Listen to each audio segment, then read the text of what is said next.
Welcome. Okay. Good morning, everybody. This is Sally, and Judy will be here with us soon in a minute. Thank you for joining us. I know it's bright and early there. We hope you're having a wonderful spring. I'm in Virginia. Judy's in Connecticut, so we're coast to coast. We're bi-coastal this morning. As you can see, our topic is inclusive access to education with fabulous familiar tools. We said officially off inclusive because you may have noticed the Jello encased stapler there. So we've used kind of a theme here that you might recognize.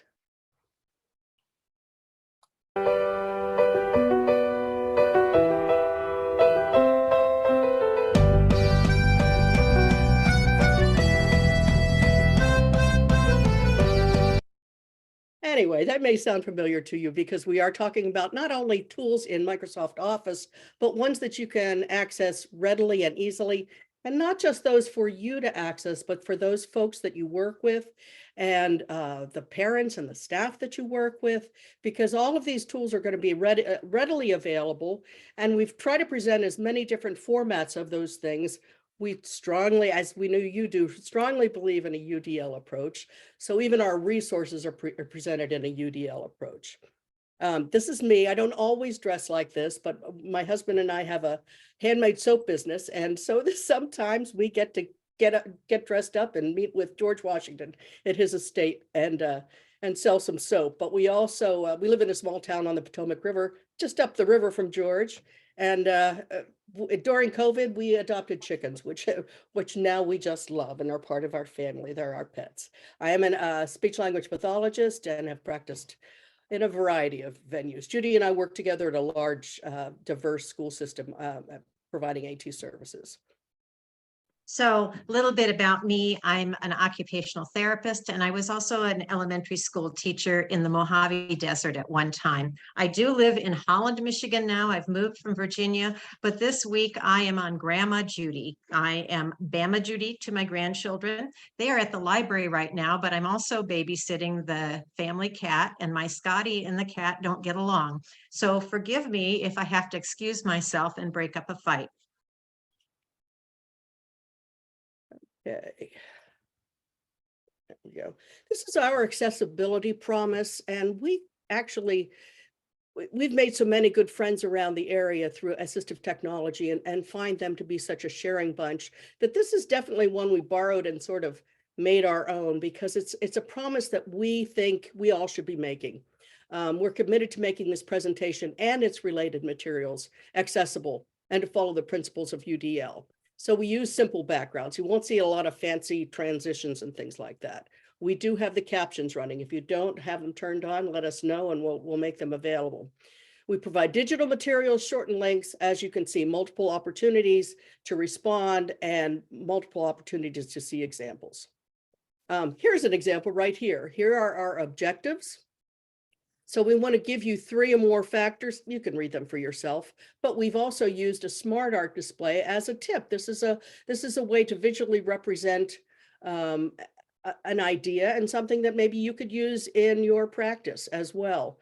But we hope that you will leave. We know that you will leave with a resource of a treasure trove, actually. So what we've done is we'll start with Judy will talk about UDL, and then we'll move right into how UDL our resources are. So UDL plus accessible educational materials is a win-win situation. We know that technology tools allow the addition of graphics, video, and audio. We also know that proactive planning and universally designed technology features and accessibility checkers can change when our students or our parents, because we really want to think about parents and educators when we're using our communication as well. We do home programs and things like that, newsletters, progress notes. We want to make sure that anything that we are putting out is accessible. Oh, come on. So here are our resources. I'm going to take you here right now very quickly, but we'll be coming back here, and just know that this is yours to keep forever and ever. So this is a Wakelet, which I just love. I recently, oops, sorry, there we go. There's the Wakelet. It is a free resource. It's easy to use. It accepts a number of formats. You won't see this on your copy of it, but as you can see, you can paste in text, pictures, PDFs, videos. It's a way to restrict videos from going to places you don't want your students to go because it plays within the program. You have here we have a variety of resources across the top and titles. And then if you have the link, if you have the app or on a mobile device, each of these columns will scroll independently of each other, which I just love. It's a slick tool. I think it's a tool that you might want to consider using as well. And I have included an official guide there because it's a way to easily share resources, share curricular materials with whoever you're sharing with, whether it's parents at home on videos on how to incorporate activities, or teachers or faculty. Easy to do. It's free. You can make as many as you want. And now this one's yours. You can get started with this one, but you can see our resources at columns across the top. We sort of have broken down into how to make things accessible in a variety of ways for a variety of purposes. If under the first column, you'll see right here is indeed our presentation itself. If you click on that, you'll get a PDF copy of our presentation. All the links on the presentation are going to be active. And here's Michael Scott waiting for us from the office because there's additional bonus folders as well. So not only do you have our resources and the resources on this Wakelet, but if you click this, you'll see let me make it even prettier, a whole lot of wonderful resources that are available to you. Judy will be talking about this joint statement, but that is also in your Wakelet. So what else do we have here? Oh yeah, here's another way. We like to make our resources and our information as universally acceptable and to recognize your learning styles. So if you're not a digital user and you're more a paper person like our friend Judy is, this is a wonderful way to pass on information or to use with your students. This is called a mini book. So we've included a copy of the mini book and also a link to our resources in your folder of handouts. This will fold, and there's directions on how to fold it into a nice little mini book of some of our favorite resources that we're going to be talking about today.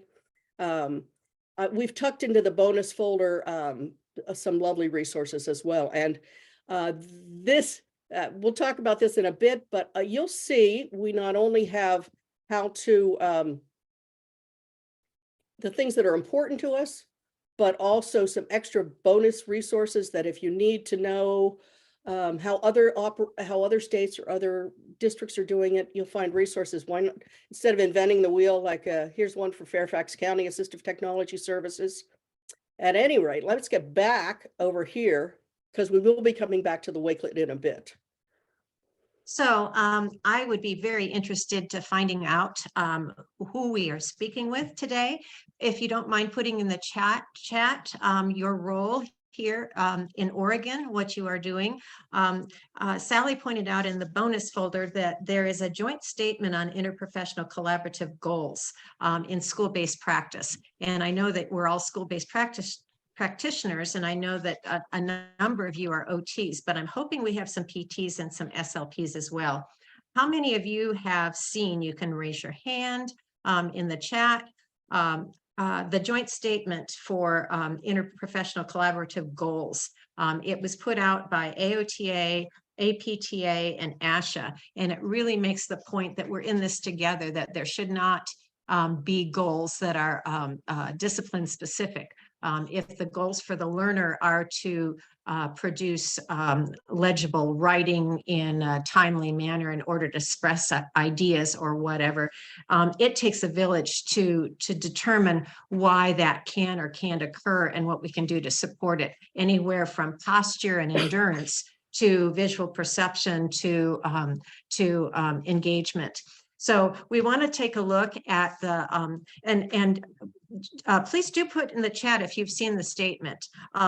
We want to take a look at UDL from the standpoint of accessibility today. And so if you haven't I didn't really realize that the guidelines also had these tabs that really got specific for the different attributes that these pillars represent. So if you look across the top, you see the UDL, and I know this is familiar to you. The pillars are to provide multiple means of engagement, representation, and action and expression. But then if the second tab down says access, and if you go horizontally across, I think while we all have roles as related services in all of these guidelines, the options for recruiting interest, the options for perception, and the options for physical action are really a lot of what PTs and OTs and SLPs concentrate on in their practices, and can extend that in as a real support to the rest of the team members. And I see that Greta has seen the statement. If you haven't seen the statement, and if your schools are not using collaborative goals and you feel like this is something that would really benefit, which I don't see why not, this statement can be shared with your administrators and the other people on your teams to really encourage that. It's really, in a way, less work and more collaboration, which is what all of our related services provider organizations are encouraging, as opposed to pull out and individualized unless it is absolutely necessary. So in keeping with UDL principles, we know that many tools allow the display of information in a flexible format. So we're thinking about the size of the information, not only the text, but the images, any graphs or whatever. We're looking at contrast. Is there a good contrast between the background and the foreground, or is it all so colorful and animated and blurry that we really can't tell what the message is from the background? Are we using color? And if we're using color, is there another way to perceive color for those people that don't recognize color? So for example, I use bolding as well as the color in that particular bullet. Are we thinking about whether the volume or the rate of speech or sound can be adjusted? And also considering timing when we are providing video, animation, and so on. I kind of mentioned the layout as Sally did, of visual and other elements, so that is a natural excursion to get across that information. Looking at fonts, and then just a reminder, we talked about Office at the beginning, not only from the standpoint of the TV show, but productivity tools. And just a reminder, because this has been coming up more and more often with our kids that are using Chromebooks, all their educational experience, that most universities use Microsoft Office. And so it's really important that our students are exposed to all the tools that might be available at the higher education level, and also in the employment arena. So again, why technology? Because we can capitalize on individual learning styles and differentiate instruction. It's really engaging, going back to the pillars of UDL for many of our students, because we can be interactive and we can provide multimodal content. It's also more flexible. So if we need to change the cognitive scale of the content, it's easier to do that if we have technology to support us. And if we're presuming potential, we may be preparing our students for those higher education experiences and employment. Who benefits? Well, we want to go back to feature matching, because as you saw from the layout of the Wakelet, we really did kind of organize by features that we might be looking for when we're supporting students. So when we're looking at design features, we want to see what the physical characteristics of text are and whether they can be altered. We want to look at whether we can scaffold. Those of you that attended AT ties together last year, probably heard Dave Eddyburn talk about cognitive rescaling. And with more and more inclusive practices in the schools, we know that we have kids that may not comprehend the reading level of the text being provided. And so if we can scaffold that text and paraphrase it or use other words to express the same idea, that way, everyone has access to the basic information. That's the most important point. We're looking at audio support and also text available in additional languages. And it's obvious who the beneficiaries are. When we can change the text around, it helps kids with low vision changing the background color is also supportive of kids with dyslexia or those that fatigue easily. Obviously, text scaffolding supports kids that lack background knowledge. Offering choice is for everyone. Audio support is for everyone, even though we talk about it being available for kids with low decoding skills. You know, the research shows that everyone benefits by that addition of audio support, and obviously additional languages for those who are English language learners.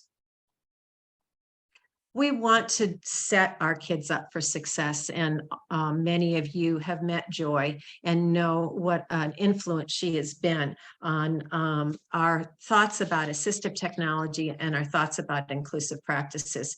It definitely takes a team to provide insight to our students about their physicality, about their mobility, about their visual perception. And when we can come together and provide this information as a group, as opposed to looking at one thing at a time and siloing the information, Joy supported looking at the students as a group, looking at the environments in which they work as a group, looking at the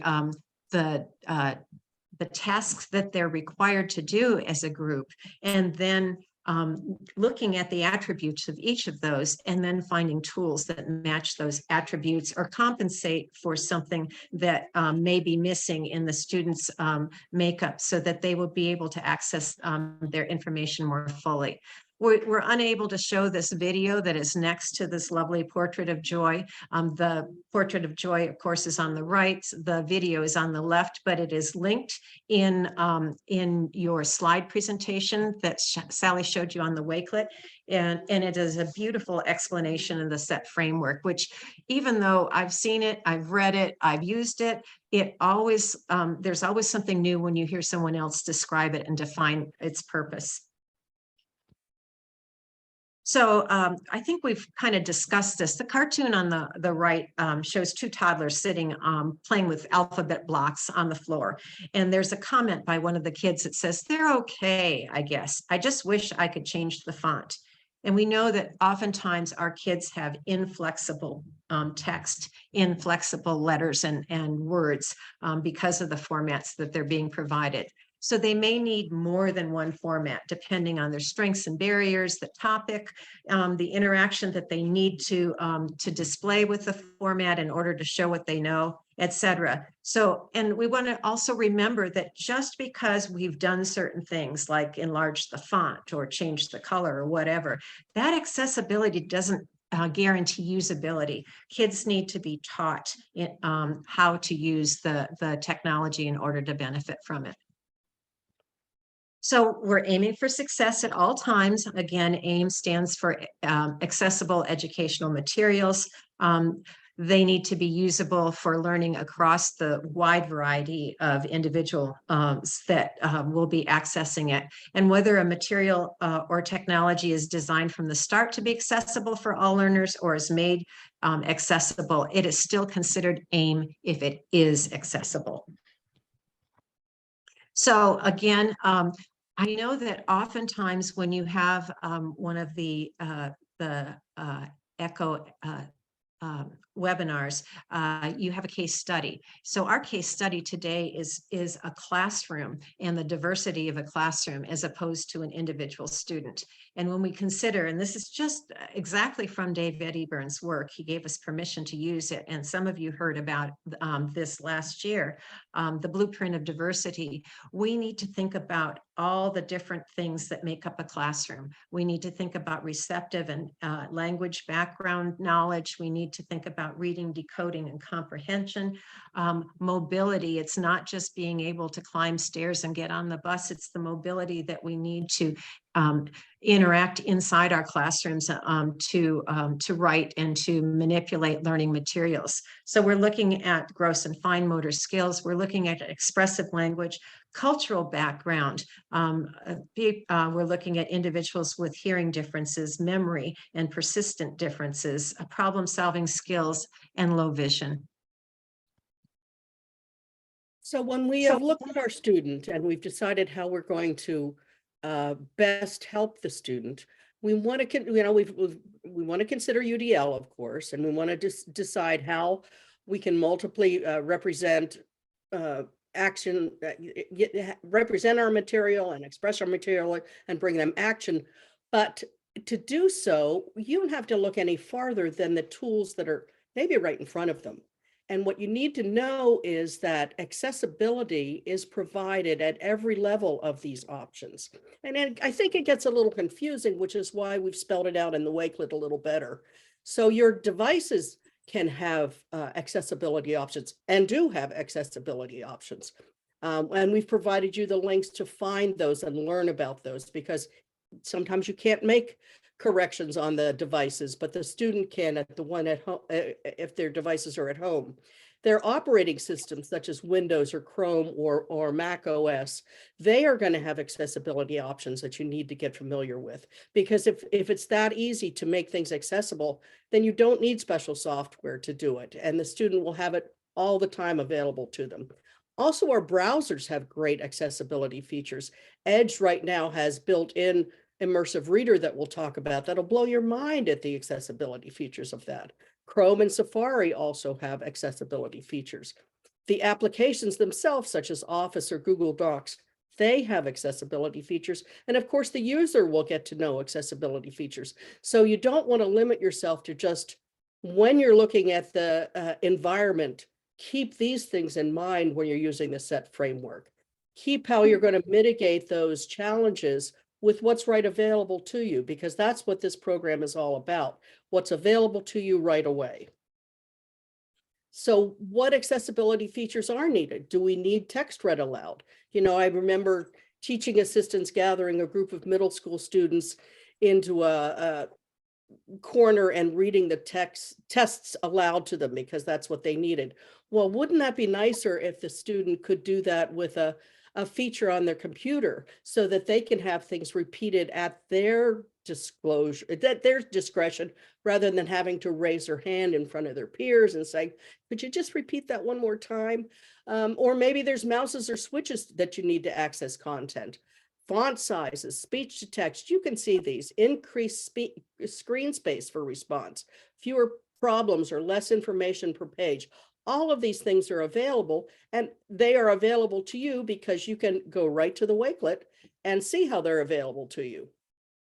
So if you're talking about operating systems, that's this first row. Let me just scroll this down a little bit. There we go.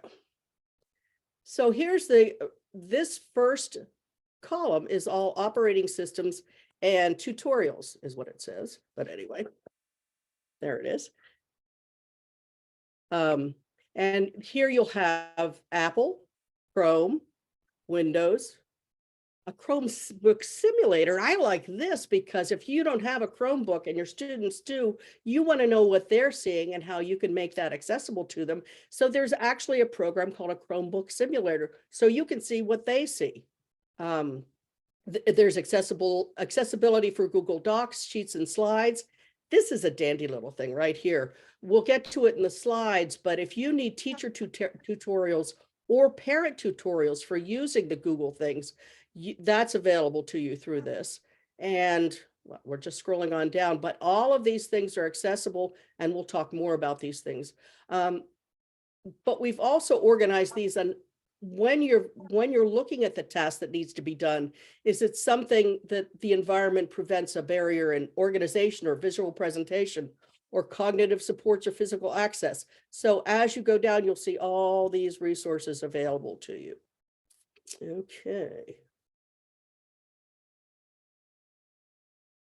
So that we're going to highlight some of our favorite tools and in this presentation, but you can go back and find what we're talking about and more when you go to the Wakelet. One of the things I just learned, well, I knew about my dear iPhone. You want to make, in the environment, you want to make the learning accessible. You want to make the educational materials accessible. You know how prevalent phones are. We all know how prevalent phones are. I talked to an OT who said she doesn't use Snap and Read anymore because what she found in the Notes app with the iPhone. Now, I know not everybody has an iPhone, but consider this as a possibility. You can use the camera to scan text, so you can scan a worksheet. In the Notes app, you can scan the text, it can speak it aloud. You can enter text, you can circle it and use the markup to answer worksheets or whatever your assignments are that way, and then insert. You can also listen to the text in Notes. You can highlight your answers. You can speak the screen, and you can send it back to your teacher when the worksheet's completed. This OT said that, you know, she was a fervent believer in Snap and Read until she found what OS 16 brought to the iPhone, and well worth investigating, which is why we included it in the Wakelet again. Siri can help to dictate, you know, text can be read aloud. So many things are available. Or they can just scan it and use the PDF right there with the Notes app. I don't know if you knew all of those things that are available, but it's pretty amazing. We talked about the built-in accessibility features. So here and on your Wakelet, you'll find the accessibility features that are available. And it's pretty amazing what's available without going to special software like Drag and Dictate or things like that, like we used to use. There's so many accessibility features to help act as the tool to give our students access in a variety of ways in a UDL format after we've considered them in the set framework. I like this. This is a simple one. So I don't know if you use Wikipedia. I think most people have found that it's valuable. There's a simple Wikipedia insert, and also there's something called WikiWand, and you can see on the right, it removes all that side stuff and just gives you the information that you need to know, which is really important in our students reading web pages, to get rid of all that clutter, to get rid of all that stuff on the side. And there are reader views, which is just a matter of clicking something in the URL. And we've shown you how to do that. I had, the last time we talked about this at a conference, I said, Chromebook was way behind in this, but they just came out this week saying they're going to provide a reader view easily. They do have a way to provide a reader view to eliminate all that clutter, so your students can focus on the task at hand or have it read aloud. But now Chromebooks are going to have it in an easy way too. And one of the things that Chrome can provide accessibility with are Chrome extensions. So what we've done is we've gathered up this wonderful periodic table of Google Chrome extensions. This is from a tried and true friend of ours we've gotten to know for years. And she's an instructional technology coach and has been. And what she did, she works in a Google school. And what she did was gather up all her favorite ones. This is after years of on-the-job research. And she has them color coded. Go back. There we go. Color coded. Let's just go right to the document itself. So they're color coded in red for startup, if you need brain breaks, if you're doing research, speech to text, text to speech, readability, it's something we're going to talk about in a bit, video screenshots, writing. Do you see all these different things and how they're color coded? Well, not only is that fabulous, but each of these little squares has a document built right in that tells you where on the Chrome store you can find that extension, a video YouTube link on how to use it, and a description of why you'd be using this extension. So she was so kind to share this with us that we want to thank her, and you have that in your Wakelet for you to use as well. This is what I talked about on the Wakelet. So because we're using Google so much in the schools, you need to know how to use it, and parents need to know how to use it, and students need to know how to use it. This is just a screenshot of a part of this fabulous tutorial that we found that we are sharing. So it goes through the Chrome and the Chromebook and all the different things. There are teacher tutorials as well as parent tutorials. So if you need to learn it, this is where you can find it. And this switches to 2 separate spreadsheets. Fabulous resource. Okay, so we've talked about notes as one of our favorite features. We've talked about built-in accessibility features. We've talked about reader view. We've talked about those Chrome extensions. Now we just want to talk a little bit more about document and presentation accessibility. Again, aiming for success by having accessible educational materials. These, again, are important not only for our students, but for the communications that we have with other professionals and especially with parents. The AIM Center has provided us with a mnemonic that helps us to remember how to make these things accessible. We want to use styles with proper headings. And so in a PowerPoint, your heading should have something to do with the content of the slide. If it's a document, you might have a heading for each of the paragraphs that kind of tells people what they're going to be looking at. Links are meaningful. No longer do we have the HTTPS and all the other alphabet soup. You'll see at the bottom, there's 2 links that you know what you're going to find when you get there. You're going to get a document about getting started with document accessibility or getting started with presentation accessibility with slides. And these tip sheets are for both those that are using Google or those that are using Microsoft Office. Images should always have text alternatives, and we have provided those in all of our images. And if we haven't, let us know. The design is perceivable and predictable. We're not jumping all over the place. It goes across the page. And finally, we are checking our accessibility after we've put in these quote accessibility tools. We're making sure that the accessibility works. So Microsoft Office has a built-in accessibility checker that works in Word, Excel, and PowerPoint. Google does have accessibility checkers, but it's something that has to be added as an extension. So the nice thing about Microsoft, it's all there. And so you can have the accessibility checker working as you're working on your document or your slides, or you can do it at the end. And it will tell you what your errors are, whether you're missing alt text, whether your diagrams are not labeled, whether you don't have a slide title, and so on, to make sure that it is as ready as possible for those that need additional support in understanding. One of the things I mentioned was Immersive Reader, which is a fabulous tool you'll have available through Microsoft. It's almost too good to be true, because if you haven't seen it, we've given several tutorials and available information on our Wakelet, because what it can do with a piece of text is change the background color. It can change the spacing. It can identify syllables and parts of speech. It provides a picture dictionary. It translates into 67 languages, for Pete's sake. It has line focus if you need it. It has text and spacing changes. It's an amazing, amazing product that there's a couple wonderful videos. I included 2 videos on the Wakelet. One is just to tease your faculty with if they're not using it, and one is a more 20-minute one that teaches you all about it. So it depends on, we want to honor our learners as well. So I've given you a variety of things in the Wakelet to honor their learning style. So that's why, and also the Wakelet, by the way, has Immersive Reader built in. So fabulous. Our Wakelet also becomes accessible. So it's UDL accessible and available to you. And as we've pointed out, those small changes make a really big difference. So we wanted to tell you that there are some really small videos that have been provided. They're short and sweet, and they explain how you can make little changes in Microsoft Word's built-in tools to support learners. So these are linked on the Wakelet. Microsoft Word does amazing things.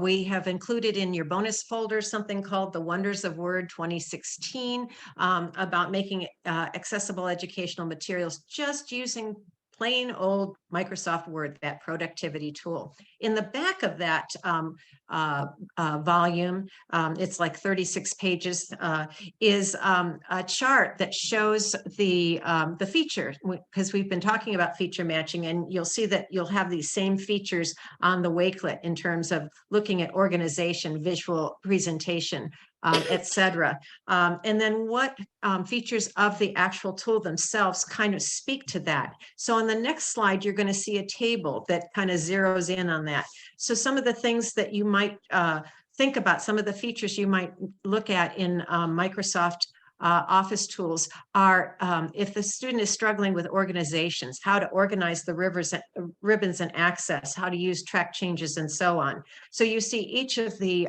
needs: organization, visual support, cognitive support, and physical access have some suggested tools that you can consider. So one of the features of Microsoft Office that we have loved for years is PowerPoint, and there is a dandy little surprise in your bonus folder. Thanks to the folks at Fairfax County Public Schools, they have graciously shared their collection of PowerPoints they called instant centers, originally developed to when teachers first got computers and didn't know what to do with them, to give the kids some independent work. They have refined them and refined them. There are now 5 topics. They are available for you to download and use. And what our friend Karen Wiltrout, who shared them with us, who has a video on our Wakelet, you can see her passion and fervor towards the assistive technology. At any rate, she says this is the most requested parent tool. So even though it's been around for 20 years and refined since then, take them and use them and tailor make them, because it's PowerPoint. You don't have to put all the slides in it. You can decide which slides are what. So how it works is, if you're teaching them how to use Accessible Fun, it's a collection of websites with activities that can be accessed via touch, mouse, switch, and/or eyes gaze. Fabulous. These are teacher vetted and available and linked right on the slides of this PowerPoint. It's fabulous. There's our little Karen with her video. We don't have time to show it to you, but I would, if you want to feel good about your job, just watch that video. Ooh, let's go on, Karen. And we also included the great resources available through their website. They have a huge team. They have 40-some assistive technology specialists. So they really have the resources to power up a fabulous website. So before you go reinventing the wheel, I would suggest taking a look at their website and also following them on Twitter. I found something almost every day, that something wonderful they're doing, and it's an easy thing. And oh yeah, I could do that. Just today they mentioned that Google Docs and Drawing and Slides have accessibility to screen. It's just a switch on for accessibility to screen readers and magnifiers that I've been working on this for a long time, but I didn't realize it was just a feature that you need to turn on. So these things are changing every day. And if you want to keep up with the technology changes, sometimes just a little bit of Twitter is going to help you. Text to speech is, of course, something that I think everybody can use, and it is available to you in Microsoft Word and Excel and PowerPoint and all these other Office things. And it's for those who have good auditory comprehension. The speak feature allows them to select text and have it read to them. They can independently have questions and directions read aloud on a test, which is what I was saying, that maybe the teaching assistants don't have to be reading our test to the kids. So think about what's already built in and available to you. So because we're talking about text, and I know that you already know this, but we wouldn't feel right if we didn't include it in the considerations for visual differences when we're thinking about text. We want to look at the magnification that we can provide with either through the browser, through the operating system, or through the individual software or individual device that's being used. Almost all the devices that are used have these things nowadays. Making text larger, using changing the screen resolution, making sure that you've provided high contrast, which is modeled on this slide, using narrator, audio descriptions, keyboard shortcuts, and the reading pane in Word. Again, these are multiple means of representation of text. Other text considerations that all of our productivity products provide are the magnification, increasing font size, bolding and text color, increasing line, word, or character spacing. However, this particular one, it is only Microsoft Office that can do this. There is the ability to increase line spacing in Google products, but not the word or the character spacing. We can adjust margins. We'll show you that on the next slide. Changing fonts, art graphics, and picture support. Not to mention background color and highlighting. And don't forget on the next slide with text alternatives to our students who are not strong readers, but are very good perceptual learners, to provide enhanced text with picture, timeline, or other graphics. Excuse me. Don't forget the alt text though. So here's an example of margin size and text spacing, which you can do in Immersive Reader and Microsoft Word. It is harder to, you can't do the letter spacing in Google Docs, but you can do the increasing the margin and increasing the space between lines. As you can see, with that reduction for students that have difficulty with the motor excursion of the eyes across the page, it just makes less of an effort to have to go across the page. Microsoft Editor, if you haven't discovered this, and I'm sorry to say that as long as I've been using Microsoft, when this editor slipped itself in, I wasn't aware of it at first, and it is a lifesaver. It's available as a browser extension in Edge and Chrome, and it's been added to Word and Outlook apps, as well as available in 365. It has advanced grammar and style refinements for clarity, conciseness, formality, vocabulary suggestions, and more. And as you can see at the screenshot on the right, it works you through all of that, the formal writing aspect, whether you have spelling corrections, whether you have grammar corrections, and so on, all the way down until the very end. And then it asks you whether you want to compare your text with online documents, so that if a student were using Editor and reviewing their work, they could see if they accidentally paraphrased too much without giving credit, or actually borrowed the text without giving credit. So it points those kinds of things out in an informative and a learning style way, because you learn by having it checked. It makes the suggestions and explains why.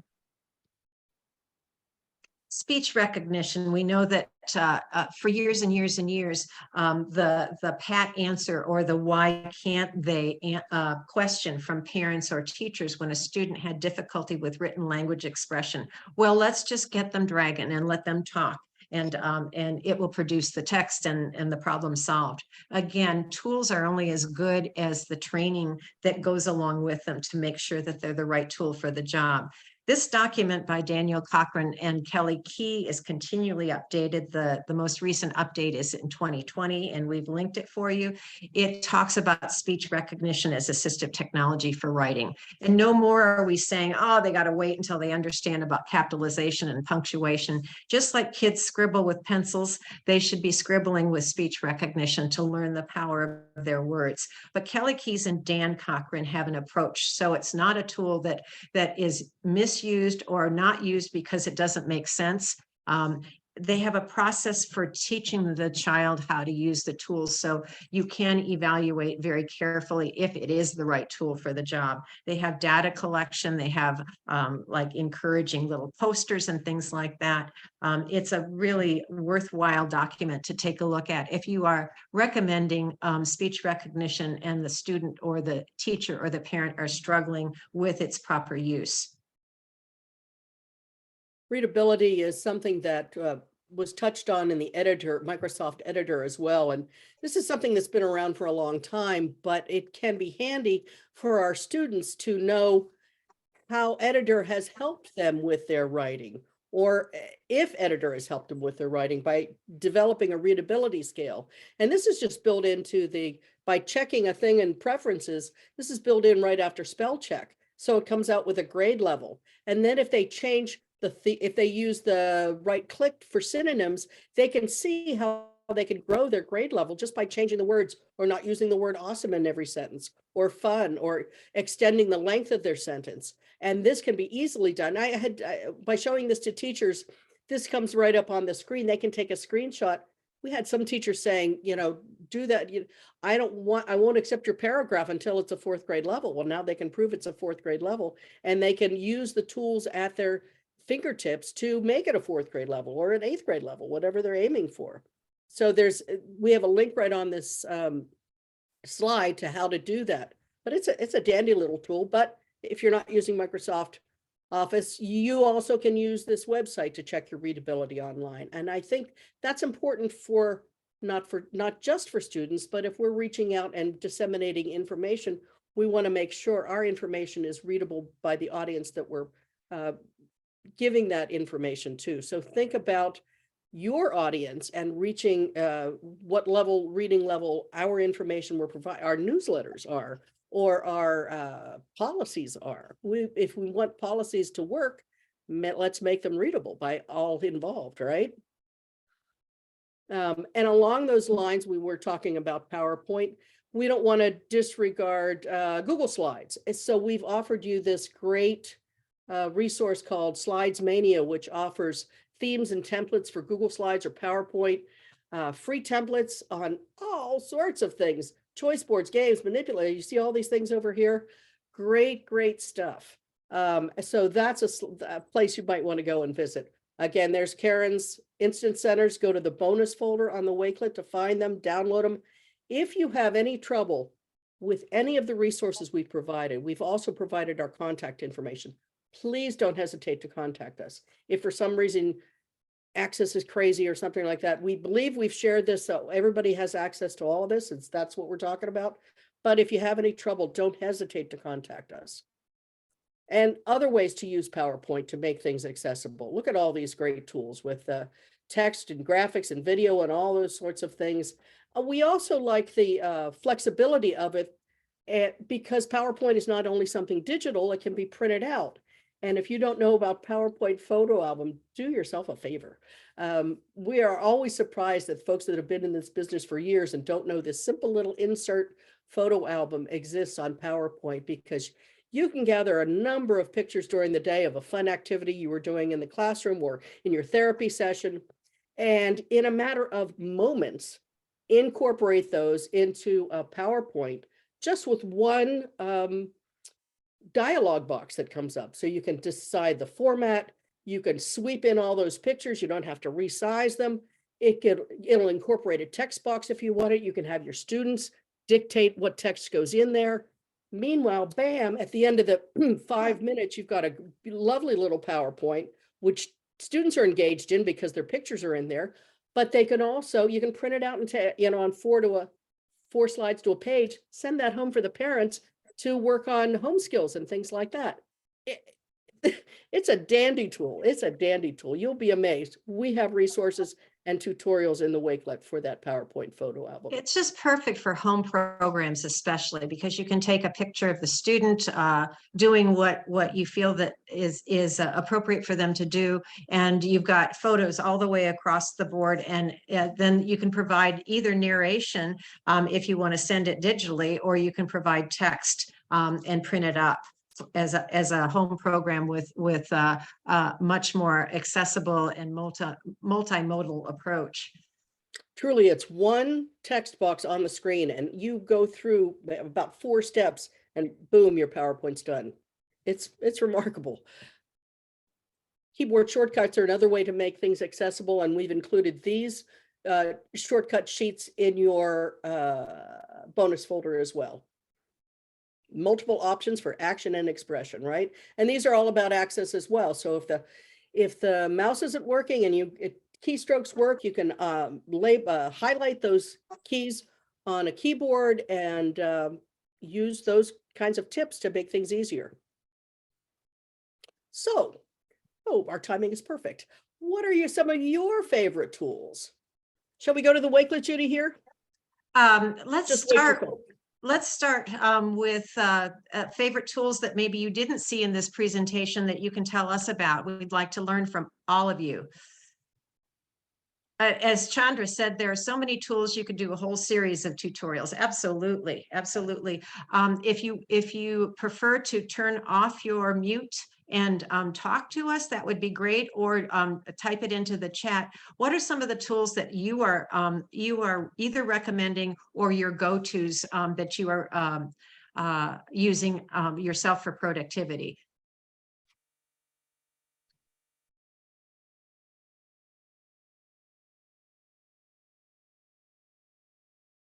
Speech I'm to trying to think. text? There's a new tool that I just saw this week that is about Disney films and how you can add sign language. I saw that. to They're built in. Yeah. Yeah, so that's really cool. I'll share a link with that. I saw it on Facebook, so I'm not sure where I'm going to get it, but it was adding sign language to Disney videos. How cool is that? And Very cool. And go ahead.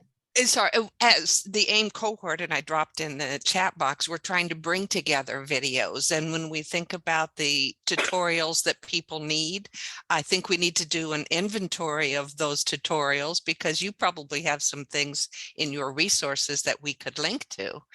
You don't always have to reinvent the wheel or create your own videos. You've done an excellent job of curating resources here.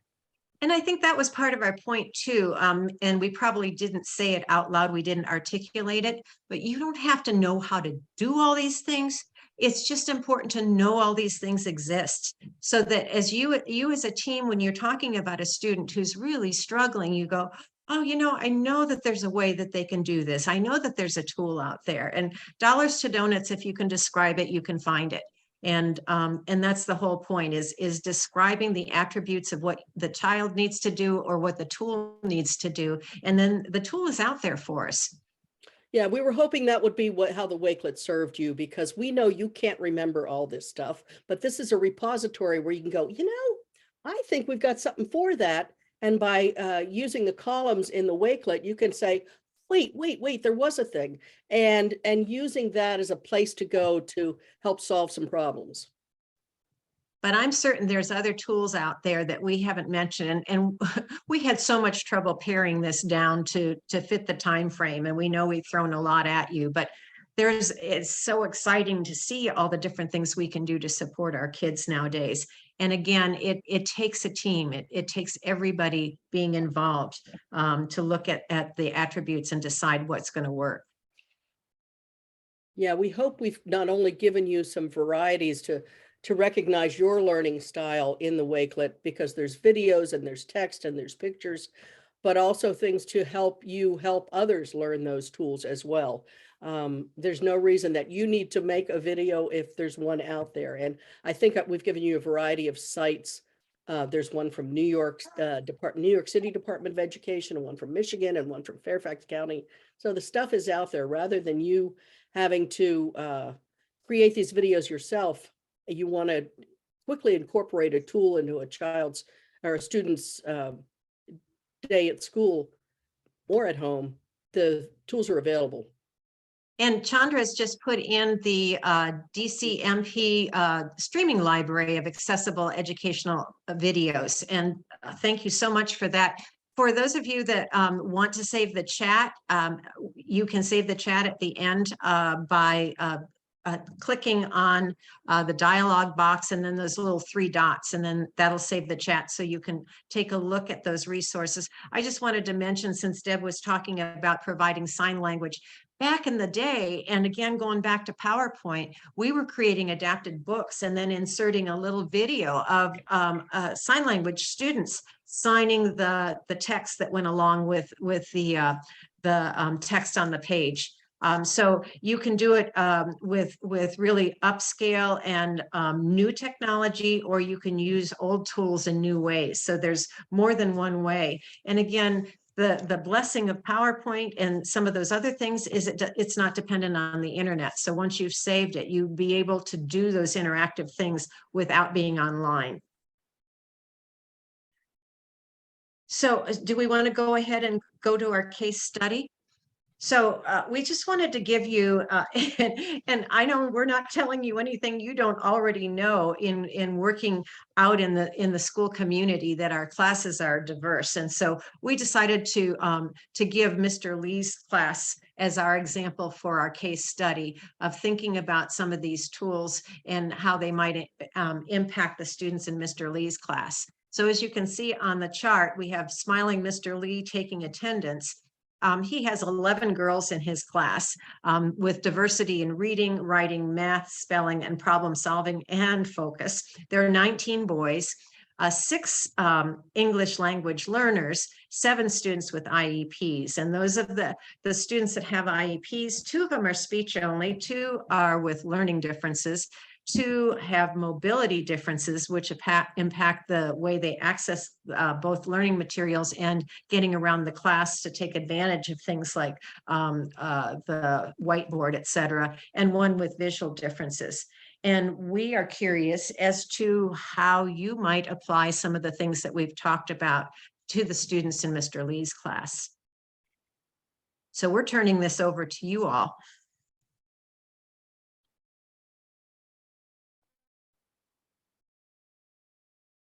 And if you would like, Sally, you could go back now to the Wakelet and maybe remind some of the things that are on the Wakelet that might be of use. So did we have students with organizational problems, physical aspect? Oh, how about visual presentation? I think there was something there. There's our resource. Let me give you more view of this. So there's some resources on vision. Ooh, maybe a magnifier would help, right? There's magnifiers in Windows and there's magnifiers in Mac OSs. And on your phones. And on your phone. So you can use this tool as well. If we go back there, you can use your phone to look at the Wakelet right now and scroll through it yourself. If you get the app itself for Wakelet, each of those columns scrolls independently, so you're not running through the whole thing. And I really think that, and you can go side to side or up and down, which I love.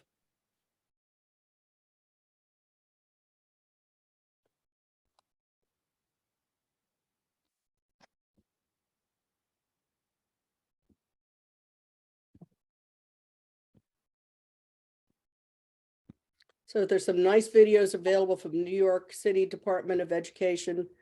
This is a group in Washington, the state of Washington. SETC has some great instructional AT videos.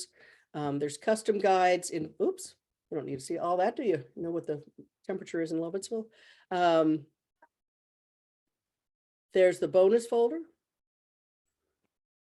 So what do you think we would use to help Mr. Lee?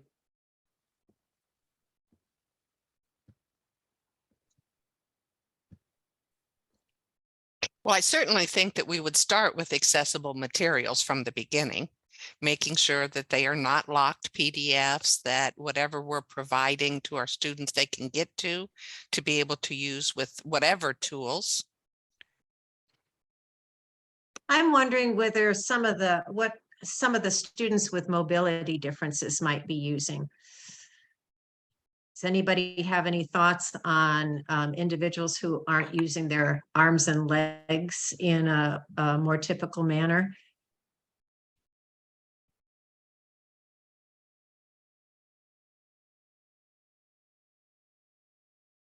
Do you have students with mobility issues that are using switches for access on places other than their hands? There's a resource on the Wakelet for using a joystick to access a laptop too. And we do have Britt who says even providing materials in a digital format would be an improvement over worksheets. Thank you. And having students with IEPs stand out or using C-pens and enlargers. We have speech to text. We have voice control on the iPad as suggestions. Absolutely. What else might we do? I just want to add while you're talking about C-pins and those type of tools, those are things that you can check out from the OTAP loan library as well. If you have students who you don't have these things in your possession, we can check those out for 45 days. So just know that you don't have to buy them to try them. Yeah, it was our hope that to provide you not only with these resources, but then you can provide them to the students, because how nice it would be for them to be independent in accessing their education. You know, it's certainly, we're going to keep waving the flag of UDL and AEM and hoping teachers are using that when they're preparing their PowerPoints and accessible and educational materials. But we hope we've given you a way to raise the awareness for them, and also raise the awareness for the students to be able to access, so they don't need to depend on others as much, hopefully. Oh, I see slowing down. down the cursor and enlarging it for students with visual and motor control challenges. Nice. Yeah.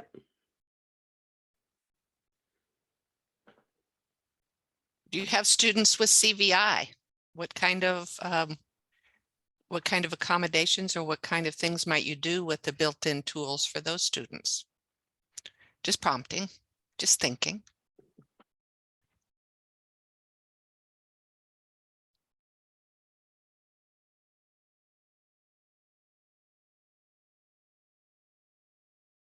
Change contrast, very good.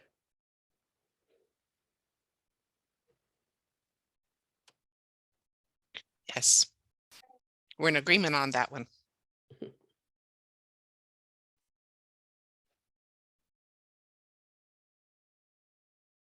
We know we're putting you on the spot and you're probably trying to figure out what you're doing the rest of the day as well, but we really appreciate your participation, whether we're changing contrast, changing the color, background for more contrast, also even just angling the device. That's something that is often lost or forgotten, the fact that there's glare over from those overhead lights, and sometimes the iPad or the Chromebook or the computer is under lighting that makes it too difficult to access. Changing the way the keyboard looks, having highlighted keys on the keyboard. You all have some great ideas of simplifying the test, decluttering things. And Britt, there probably are too many answers, but no answer is wrong as long as we're thinking, as long as we're trying to figure out how to match. And again, I think, Britt, to your point, if we're doing UDL, we would have done all of these things maybe from the get-go for everybody in Mr. Lee's class, and some of them are going to rock and roll with it because they need it, and some of them are going to just find it's really handy. So, and we know you all are the queens and kings of task analysis. And so breaking things apart and seeing where the issues are. Again, you've probably worked on a lot of these things. I really appreciate all of the new resources and that you have given them to us in one spot, because going out and doing a search, you've done a lot of that for us. How do we research something for a team whenever there is a spot? I know throughout Oregon, we try in our trainings to talk about the set and student environment tasks and tools. And really, when you look at that, and whatever the category of disability is for a student, when you look at UDL and some of those things and you say, would this help this student? Well, absolutely. And that's what it's all about, providing alternative means to learn, to express, and to persist. Now we have. I know I'm preaching to the choir here, but it just excites me that everybody is in on these kind of conversations, because it does take all of us. We do have about 5 more minutes, and I'm just interested in if anybody has any questions or comments in general, not pertaining to Mr. Lee or anything else, but just questions or comments in general, and then we'll close ourselves up.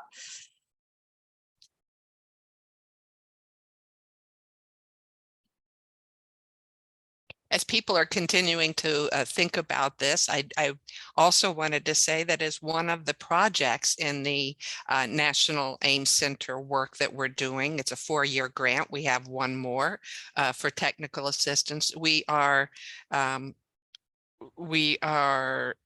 sharing. If you have things that that you are creating with videos, again, we don't feel that we want to recreate wheels. So if you have things in your area that are specific, please share those with us. We'll put those into the repository, and it is in the OER Commons, which could take a whole other session. Oregon Educational Resources, and we have one, and it's a national site where all of the hubs come together and they share resources that are open, that you can use them and make them your own, and they are already accessible. So OER Commons, you'll be seeing more of that, but it's a great source of resources to share. So we'll stay around for a while. You have our contact information. Please contact us if you ever, if you have questions about any of these topics at any time. We love this topic. We're passionate about it. And the more we can help folks understand or learn or access, the better. These are some of our friends that have helped us. We thank you for joining us. We thank all our AT friends out there and all our friends we've learned along the way. And we want to thank Joy Zabala. This is a quote from her. This was her business card. And Sally and I will probably never do a presentation for the rest of our careers without thanking Joy, because she trained us. She trained our assistive technology team. And Joy said, "I used to think I was passionate about assistive technology. What I've learned is that I'm very passionate about participation and learning. This is not about the technology. This is about people's lives. And that is where the passion lies." So we can stop the recording, Chandra. And again,